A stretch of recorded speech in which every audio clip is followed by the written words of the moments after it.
How's it going? Dinner with Darwin. I am Chef Darwin. Day 4, count 4, of the meat and butter fast to break through a plateau I was stuck in. Sorry, something's caught my attention. One of my waterproof cases is fine. Back to the subject at hand. Day 4, meat and butter. Today's menu, surf and turf. I've done a lamb, leg steak, and some shrimp. Now the shrimp, lucky for me, I can have plenty of them because there's only 140 calories in medium-sized shrimp. 6 of them. God, 6 of them. I could eat shrimp all day long and not go over my calorie count. The lamb, on the other hand, let's look up lamb on the old interweb Google machine. Calories in lamb. Lamb leg steak. Go. Let's see.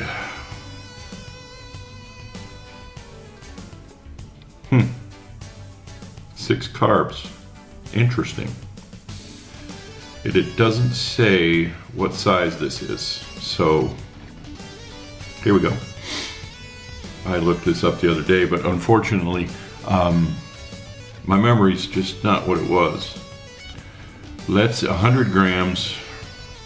What is that? 4 ounces, 3.53 ounces, something like that. You have 155 calories. That's gravy. And I'm eating, for lunch I'm having 4 ounces, and again for dinner I'll be having probably 5 or 6 ounces. So I saved the bigger portion for later on this evening, about 6-ish, 6:30-ish there at work. But without further ado, let's dig into some of this here. Start with the shrimp, and then we'll talk about how I prepared all of it.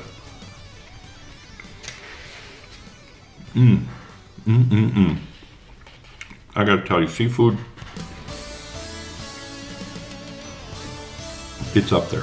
I mean, as far as one of my favorite foods go, anything that swims is just, to me, is just delicious.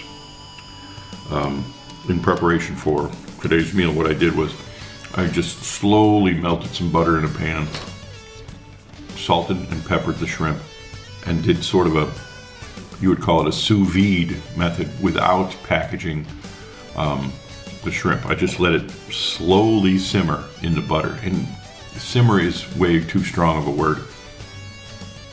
Just lightly cooked until it was done all the way through, and shut it down instantly so it wouldn't become rubbery. The lamb steak, well, let's taste that before I brag about how good it is. If it is in fact good.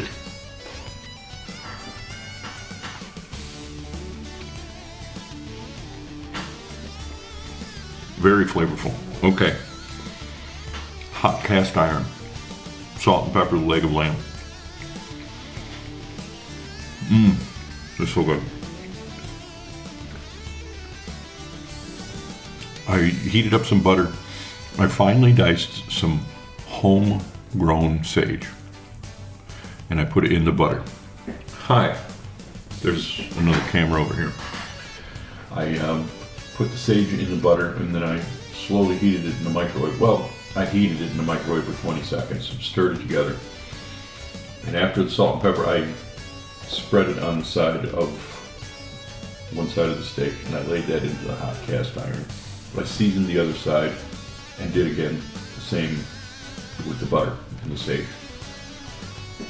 And they say heavy herbs go fine with lamb, and they're not kidding. I mean, the sage brings out a flavor of the lamb it's wonderful. It adds a freshness. A freshness, if you will. Let's get another taste of that lamb. And then I'll go into the details of what's going on with the 4-day keto meat and butter fast. I'll tell you where I stand and what I'm thinking. Delicious. So I stepped on the scale again this morning. And to my surprise, I was down to 269.4, which is my lowest since even beginning the keto lifestyle.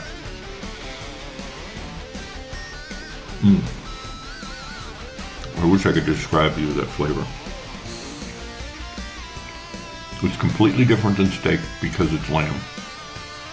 I mean, the texture's the same, the look is the same, but there's something about that lamb flavor.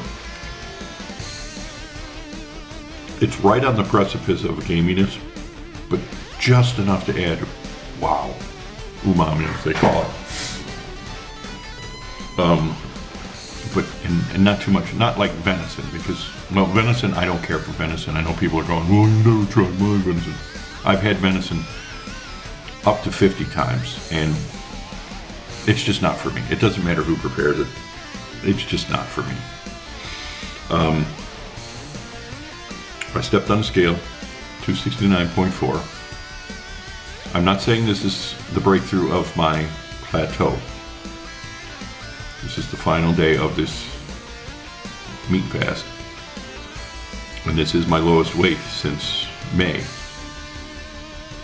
But like I told you in an earlier video, 269 to 275 is where I seem to be stuck. So I'm not below the 269 point. We'll see when I go back to getting some greens and being able to do my meal replacement shakes and whatnot.